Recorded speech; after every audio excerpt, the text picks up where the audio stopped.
Corporate fines and environmental impact.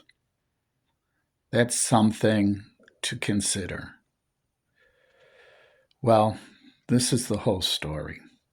Corporations, when they commit environmental impacts, oil spills, whatever, are willing to pay the corporate fines and not having to clean up their messes.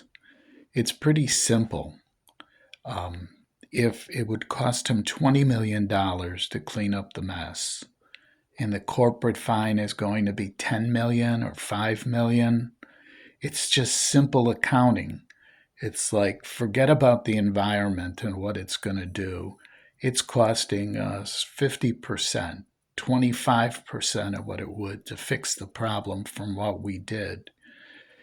Um, you and I, if we committed such things, we would be in jail. But how do you put a corporation in jail for its actions? I mean, what is fair?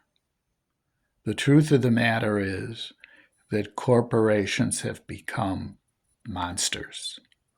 They don't care. They'll kill people, they'll do whatever, all for the bottom line for the shareholder. It has nothing to do with what's good for the environment.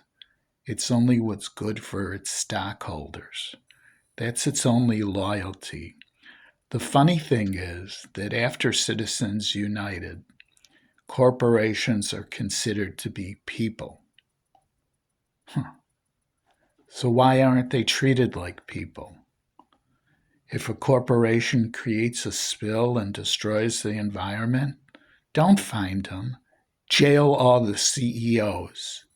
Jail the people at the top. What, if we did that, the corporation would crumble?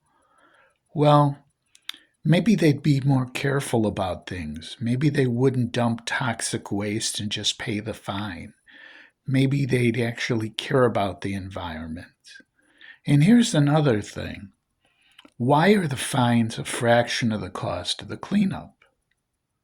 Why aren't the fines a multiple the cost of the cleanup?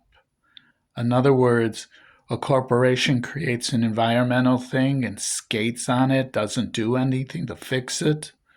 You catch them, you take them to trial, you add up the cost of the trial, you add up the cost of the cleanup, and then you say, okay, your fine is 2 times what our cost for everything is, 3 times what our cost for everything is. An incentive so they wouldn't screw the environment, so they'd care about what's really going on. It makes sense. You make it punitive. Since you're not going to jail the CEOs,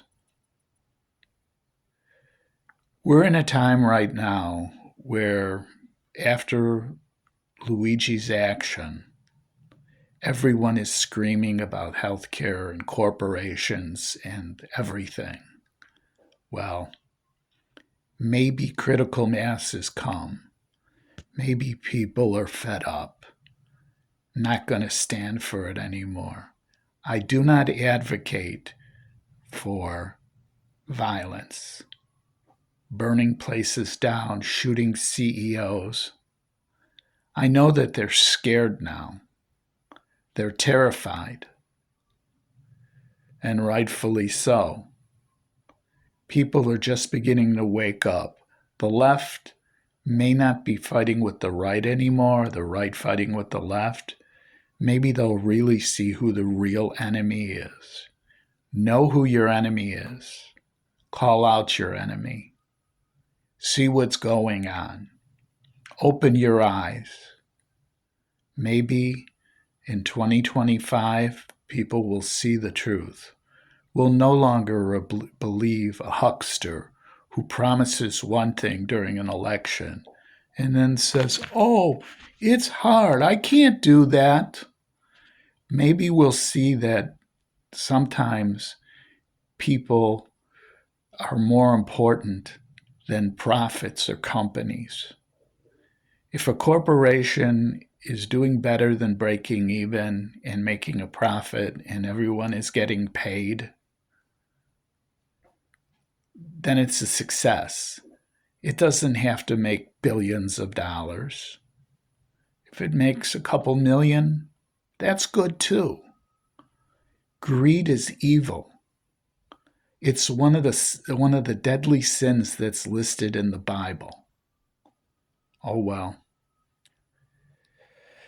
People say that this is a Christian country.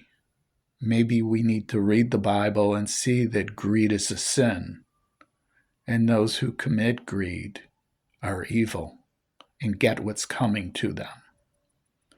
While I don't condone killing the CEOs, I believe that they need to be afraid that people will no longer take the bullshit anymore, because that's what it is. Everyone has a right to life, they say. Well, what kind of life? A life of agony and misery? Or a decent life? A life where every day you wish as you were dead, where you can't get medical care, where the food that we're eating is poisoning us? Quality of life maybe is more important than the quantity.